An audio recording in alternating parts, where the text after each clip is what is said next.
അസ്സലാമു അലൈക്കും വറഹ്മത്തുള്ളാഹി വബറകാതുഹു. ചെറുകഥ. ഉമ്മയില്ലാത്ത എൻ്റെ കുഞ്ഞിനെ നോക്കാൻ ഒരാളെ വേണം. ഉമ്മയും അനിയത്തിയും അടങ്ങുന്ന ഒരു കുടുംബത്തിൻ്റെ ഏക പ്രതീക്ഷയാണ് ഞാൻ. ഉപ്പ മരിച്ചതോടുകൂടി വീട്ടിലെ എല്ലാ ഉത്തരവാദിത്തങ്ങളും എൻ്റെ ചുമലിലായി. നല്ല ഒരു ജോലി നോക്കുന്നതിന് ഇടയിലാണ് ആ പത്രത്തിൽ വന്ന വാർത്ത ശ്രദ്ധയിൽപ്പെട്ടത്. ഉമ്മ വിളമ്പിയ ചോറിനു മുൻപിൽ ഞാൻ ചുമ്മാ മുഖം കറുപ്പിച്ചിരുന്നു. ഉപ്പേരിയില്ല, കറിയില്ല, മീനില്ല, പപ്പടം വട്ടത്തിലാണു താനും. ഉമ്മ വിളമ്പിയ ചോറിനു മുൻപിൽ ഞാൻ ചുമ്മാ മുഖം കറുപ്പിച്ചിരുന്നു. ഉപ്പേരിയില്ല, കറിയില്ല, മീനില്ല, പപ്പടം വട്ടത്തിലാണു താനും. ചോറ്റുപാത്രത്തിൻ്റെ പൊട്ടുപോലുള്ളൊരു ചോന്നുള്ളി ചമ്മന്തി അത്രമാത്രം ദേഷ്യം കുറച്ചല്ല വന്നതെനിക്കപ്പോൾ. ദേഹമൊട്ടാകെ വിറച്ചിരുന്നു. ചോറ്റുപാത്രത്തിൻ്റെ പൊട്ടുപോലുള്ളൊരു ചോന്നുള്ളി ചമ്മന്തി അത്രമാത്രം ദേഷ്യം കുറച്ചല്ല വന്നതെനിക്കപ്പോൾ. ദേഹമൊട്ടാകെ വിറച്ചിരുന്നു. വിദേശത്ത് 6 മാസം പ്രായമായ തൻ്റെ കുഞ്ഞിനെ നോക്കാൻ ഒരാളെ ആവശ്യമുണ്ട്. പൈസ ഒരു പ്രശ്നമല്ല. അങ്ങനെ ഒന്നും നോക്കിയില്ല. ജോലിക്കായി വിമാനം കയറുമ്പോൾ ഉള്ളിൽ വലിയ പേടിയുണ്ടായിരുന്നു. എങ്കിലും പ്രായമായ അമ്മയുടെ ചികിത്സ ചെലവും അനിയത്തിയുടെ പഠനവും ഓർത്തപ്പോൾ ഈ ജോലി വളരെ അത്യാവശ്യമാണ് എനിക്ക്. ഷാഹിന അവസാനം അവരുടെ വീട്ടിൽ എത്തുകയാണ്. ചെന്നപ്പോൾ തന്നെ കുഞ്ഞുമായി നിൽക്കുന്ന ഒരു ചെറുപ്പക്കാരനെയാണ് ഷാഹിന അവിടെ കണ്ടത്. കുഞ്ഞു നന്നായി കരയുന്നുണ്ട്. ഞാൻ കുഞ്ഞിനെ വാങ്ങി നെഞ്ചോട് ചേർത്ത് പിടിച്ചു. മുൻകാല പരിചയം ഉള്ളവരെ പോലെ ഷാഹിന കുഞ്ഞിനെ പതുക്കെ മാറോട് ചേർത്തു. എന്നിലേക്ക് ചേർന്ന് കിടന്നോ, ഷാഹിന പതുക്കെ പറഞ്ഞു. കരം നീട്ടി പറഞ്ഞ് കരൾ പൊട്ടി കരഞ്ഞ് കനിഞ്ഞേകീറപ്പ് നിന്നെ എനിക്ക് മോനെ. ബഹർ പോലി ഭൂമിയിൽ നിയമത്ത് നിറയ്ക്കും റഹ്മാനെ നമുക്കുമ്മ സ്തുതിക്കാം തോനേ. റഹ്മാനെ നമുക്കുമ്മ സ്തുതിക്കാം തോനേ. കരം നീട്ടി പറഞ്ഞ് കരൾ പൊട്ടി കരഞ്ഞ് കനിഞ്ഞേകീറപ്പ് നിന്നെ എനിക്ക് മോനെ. ആശ്വാസത്തിന്റെ ഒരു തെളിച്ചം ആ കുഞ്ഞിന്റെ മുഖത്ത് ഷാഹിന കാണാൻ തുടങ്ങുന്നു. പിന്നെ കുഞ്ഞിനെ നന്നായി നോക്കണം.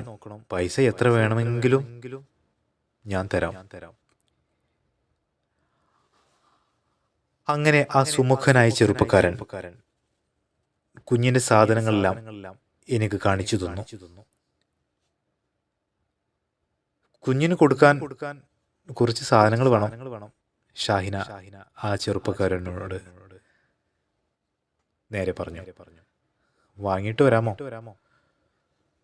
ആ, എന്താ സാധനം വേണ്ടിച്ച ലിസ്റ്റ് എനിക്ക് തന്നാൽ മതി. പിന്നെ ഞാൻ ജോലിക്ക് പോകുമ്പോൾ എൻ്റെ കുഞ്ഞിനെ നന്നായിട്ട് നോക്കണം. ആ, നിങ്ങളുടെ കുഞ്ഞിനെ ഞാൻ എൻ്റെ സ്വന്തം കുഞ്ഞിനെ പോലെ വളരെ നന്നായിട്ട് നോക്കാം. നിങ്ങൾ ധൈര്യമായി ജോലിക്ക് പോയിക്കോളൂ. ഇനി കുഞ്ഞിൻ്റെ കാര്യം ഞാൻ നോക്കാം. അങ്ങനെ അദ്ദേഹം ജോലിക്ക് പോയി.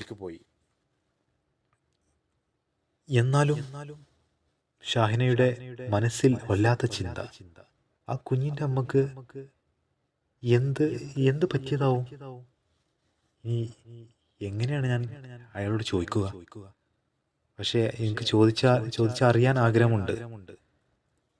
പക്ഷേ ചോദിക്കാൻ ഒരു ചെറിയ മടി. ഇനി അയാൾ എന്താണ് വിചാരിക്കുക എന്ന് അറിഞ്ഞുകൊണ്ട്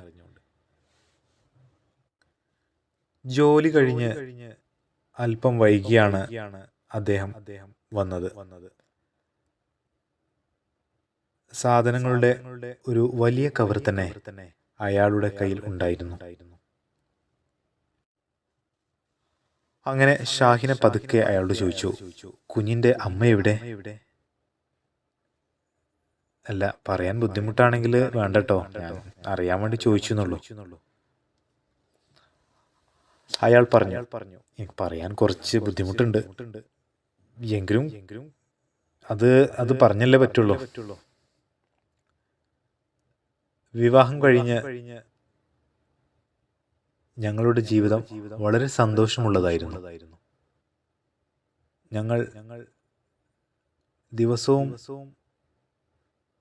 ഓരോ സ്ഥലത്തേക്ക് യാത്ര പോവാൻ ആഗ്രഹമുള്ളവരായിരുന്നു. നിർഭാഗ്യമെന്നു തന്നെ പറയാം. അവൾക്ക് എൻ്റെ കൂടെ ജീവിക്കാൻ ഭാഗ്യമില്ല എന്ന് വേണമെങ്കിൽ പറയാം. 2 മാസങ്ങൾക്ക് മുമ്പ് ഞങ്ങൾ ഒരു യാത്രയിലായിരുന്നു. ആ യാത്രയിലാണ് അത് സംഭവിച്ചത്. ഒരു ലോറി നേരെ ഞങ്ങളുടെ വാഹനത്തിന് നേരെ വന്ന് ഇടിക്കുകയായിരുന്നു. അങ്ങനെ അവൾ എന്നെയും കുഞ്ഞിനെയും വിട്ട് അവൾ പോയി. 5 നേരം കൈകൾ നീട്ടി റബ്ബേ ഞാനിതാ, നെഞ്ചുരുക്കത്താലേ നിന്റെ മുന്നിൽ വീണിതാ, കെഞ്ചിടുന്നൻ തേട്ടമെല്ലാം കേൾപ്പൂ നീ സദാ, കനിവൊരുക്കി കൽബിൽ നീ തീർക്കണേ വ്യഥ. ഇന്നാലില്ലാഹി വഇന്ന. സന്തോഷസുന്ദരമായ ഞങ്ങളുടെ ജീവിതത്തിലേക്ക് പെട്ടെന്നാണ് ഒരു സംഭവം നടന്നത്. യാത്ര പോകാൻ ഇഷ്ടമുള്ള ഞങ്ങളുടെ വാഹനത്തിലേക്ക് മറ്റൊരു വാഹനം വന്ന് ഇടിക്കുകയായിരുന്നു. ആ ആക്സിഡൻറ്റിൽ എന്നെയും മോനെയും വിട്ടുകൊണ്ട് അവൾ ഈ ലോകത്തോട് വിട പറഞ്ഞു. എന്തു ചെയ്യാം? മരണം നമുക്ക് സുനിശ്ചിതമാണ്. ഒരാൾക്ക് പോലും തടുക്കാൻ സാധ്യമല്ല. ഇന്നാ ലില്ലാഹി വഇന്നാ ഇലൈഹി റാജിഊൻ.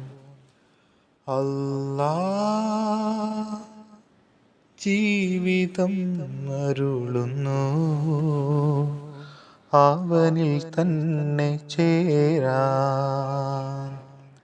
ആരു സ്വന്തം ഏതു ബന്ധം, ആരു നീ മണ്ണിലിനി, കൺകളിൽ നിന്നും മറയും നീ, മനങ്ങളിൽ നിന്നും മായും നീ, എവിടെയെല്ലാം തെളിയും നിന്നെ അതിഥിയാക്കുമല്ല അല്ലാ,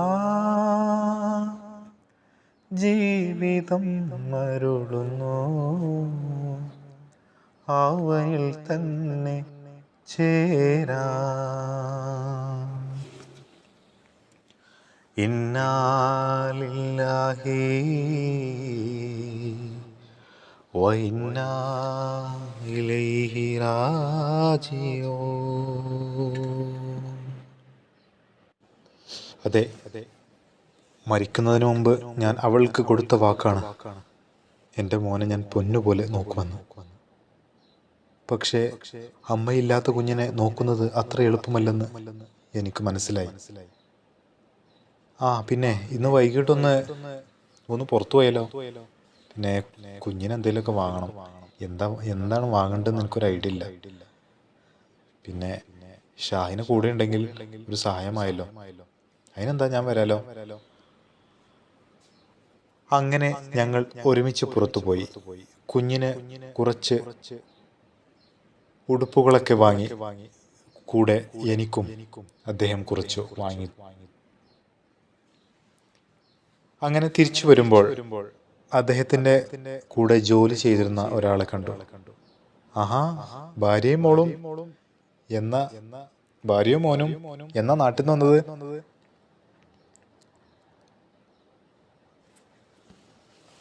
കേൾക്കാത്ത പോലെ അദ്ദേഹം നടന്നു. ആ പറഞ്ഞത് തിരുത്താനും നിന്നില്ല. പിന്നീട് അങ്ങോട്ട് കുഞ്ഞിൻ്റെ കളിയും ചിരിയും കൊണ്ട് ആ വീട് നിറഞ്ഞു. ഇപ്പോഴാണ് അദ്ദേഹം ഒന്ന് ചിരിച്ചു തുടങ്ങിയത്. അങ്ങനെ കുഞ്ഞിന് ഞാൻ അവൻ്റെ ഉമ്മയായി. അങ്ങനെ പതുക്കെ ഞാൻ കുട്ടിയുമായി കൂടുതൽ അടുത്തു.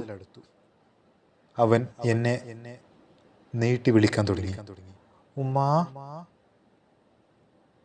അതെ, എന്നെ ഞാൻ പ്രസവിക്കാതെ എൻ്റെ മോൻ ഞാൻ ഒരു ഉമ്മയായിരിക്കുന്നു. പക്ഷേ ഞാൻ തിരുത്തു കൊടുക്കും, ഉമ്മല്ലട്ടോ, ആൻറ്റിയാണ്. ഇത് കേട്ടപ്പോൾ അദ്ദേഹം ഒരു ദിവസം എന്നോട് പറഞ്ഞു, മോനെ ഉമ്മ എന്ന് വിളിക്കുന്നതിൽ ഷാഹിനക്ക് എന്തെങ്കിലും ബുദ്ധിമുട്ടുണ്ടോ, അല്ലെങ്കിൽ ഇഷ്ടക്കുറവുണ്ടോ? ഏയ് ഇല്ല സാർ. സാറ് എന്ത് വിചാരിക്കുമെന്ന് എന്ന് കരുതിയാണ് ഞാൻ തിരുത്തി പറഞ്ഞത്. എനിക്ക് സന്തോഷം മാത്രമേ ഉള്ളൂ. എങ്കിൽ ഇനി മുതലേ ഉമ്മ തന്നെ വിളിച്ചോട്ടെ, ഇനി അത് തിരുത്താൻ നിൽക്കണ്ട. അത് കേട്ടപ്പോൾ ഷാഹിനയുടെ മനസ്സിൽ വല്ലാത്തൊരു സന്തോഷം തന്നെ നിറഞ്ഞു. വർഷങ്ങൾ കടന്നുപോയി. ആദ്യമായി ഷാഹിന നാട്ടിലേക്ക് പോവുകയാണ്. ഷാഹിന നാട്ടിൽ പോരാൻ ഇരിക്കുമ്പോൾ ആ പൊന്നുമോൻ ഷാഹിനയുടെ പിന്നാലെ ഓടി വരികയാണ്. ഉമ്മ എങ്ങോട്ട് പോകുന്നത്? ഉമ്മ പോവല്ലോ ഉമ്മ. ഇത് കേട്ട് ആ കുട്ടിയുടെ ഉപ്പ നജീബ് ഷാഹിനയോട് പറഞ്ഞു, അല്ല ഷാഹിനക്ക് നാട്ടിൽ പോതിരുന്നൂടെ? ഇവിടെ ഞാനും കുഞ്ഞും മാത്രമല്ലേ ഉള്ളൂ. എൻ്റെ ഭാര്യ പോയതിനു ശേഷം ഞാൻ ഒരുപാട് വിഷമത്തിലായിരുന്നു. ആ വിഷമല്ല ഇല്ലാതാക്കിയത് ഷാഹിനയാണ്. ഞങ്ങള് വിട്ടു പോകാതിരുന്നൂടെ? നജീബിന്റെ ഈ ചോദ്യം കൂടി കേട്ടപ്പോൾ ഷാഹിനയുടെ മനസ്സിൽ ഞാൻ എന്താണ് ചെയ്യേണ്ടത്? എൻ്റെ നാഥ, ഞാനൊരു പാവപ്പെട്ട കുടുംബത്തിലെ കുട്ടിയാണ്. എനിക്ക് അതിനൊക്കെ സാധിക്കുമോ? ഞാൻ ഈ ചെയ്യുന്നത് ശരിയാണോ? എനിക്കറിയില്ല. ഏതായാലും നല്ല ഒരു തീരുമാനം എടുക്കാൻ എനിക്ക് നീ എല്ലാവിധ മനക്കരുത്തും നൽകണേ നാഥ. ഷാഹിന മനമുരുകി അള്ളാഹുവിനോട് പ്രാർത്ഥിച്ചു. പൊരുളും സഹിയും അറിയുന്നവനേ, എൻ കരം നീട്ടിയിരിക്കുന്നു ഞാൻ. സന്മാർഗധാരയിൽ നഫ്സിനെ നയിക്കാൻ കനിയണമേ യാ സുബ്ഹാനല്ലാഹ്. അല്ലാഹ് ഹയ്യുൽ ഖയ്യൂമേ, അല്ലാഹ് ജല്ല ജലാലി, അല്ലാഹ് ഹയ്യുൽ ഖയ്യൂമേ, അല്ലാഹ് ജല്ല ജലാലി. കേൾക്കാൻ ആഗ്രഹിച്ചതുപോലെ ഏതാനും ചില വാക്കുകൾ. അറിയാതെ എപ്പോഴോ ആ ഉപ്പയെയും മകനെയും ഞാൻ വല്ലാതെ സ്നേഹിച്ചു പോയി. ഇല്ല, നിങ്ങളെ വിട്ട് ഞാൻ ഇനി പോവില്ല സാർ. നജീബ്, ഈ സാറ് വിളി ഒന്ന് മാറ്റിയിട്ട് ഇക്കാന്ന് വിളിച്ചൂടെ? ഷാഹിന, അതിനൊക്കെ ഇൻഷാ അല്ലാ സമയമുണ്ടല്ലോ. അങ്ങനെ ഷാഹിന,